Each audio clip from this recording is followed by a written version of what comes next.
Ang nagwagi ng gintong medalya sa Olympics na si Carlos Yulo ay nakabalik na sa Pilipinas kasama ang iba pang miyembro ng Team Philippines mula sa Paris 2024 Olympics.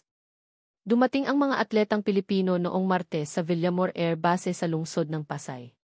Dumating si Carlos kasama ang mga nagwagi ng bronze medal na sina Ira Villegas at Nesty Petesio, mga boksinggerong sina Carlo Paalam, Hergy Basiadan, at Yumer Marshall, mga mananakbo na sina John Cabang Tolentino at Lauren Hoffman, mga weightlifter na sina John Senaiza, Elrin Ando, at Vanessa Sarno, at ang pole vaulter na si E. Obiena.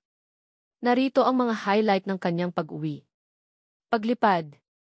Bumati kay Carlos Yulo ang mga Filipino flight cabin crew habang siya ay pabalik sa Pilipinas.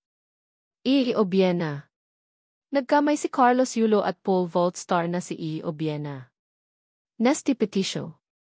Si Nesty Petesio ay sumama kay Carlos Yulo sa pagdadala ng bandila ng Pilipinas pagdating sa Villamor Air Base, lungsod ng Pasay. Olympic medalist.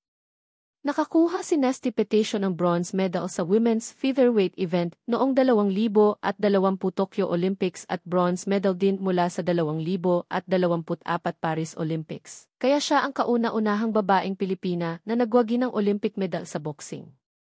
Coach at GA President. Kasama ni Carlos Yulo ang kanyang coach na si Allen Aldrin at ang presidente ng Gymnastics Association of the Philippines, GAVI, na si Cynthia Carrion. Kabataan. Binati ni Carlos Yulo ang mga estudyanteng kinatawan mula sa Department of Education, DepEd. Mga estudyante. Nagbigay siya ng group hug sa mga estudyanteng bahagi ng pag-uwi ng Team Philippines. Inspirasyon. Siya ay isang inspirasyon sa maraming atletang Pilipino. Malacanang Palace.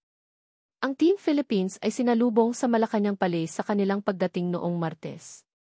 Unang pamilya. Nakipagkita ang unang pamilya kay Carlos Yulo at sa iba pang atletang Pilipino mula sa 2024 Paris Olympics. Mga estudyante. Naglaan ng oras si Carlos Yulo kasama ang mga estudyante sa ilalim ng Olympic Homecoming event ng DepEd.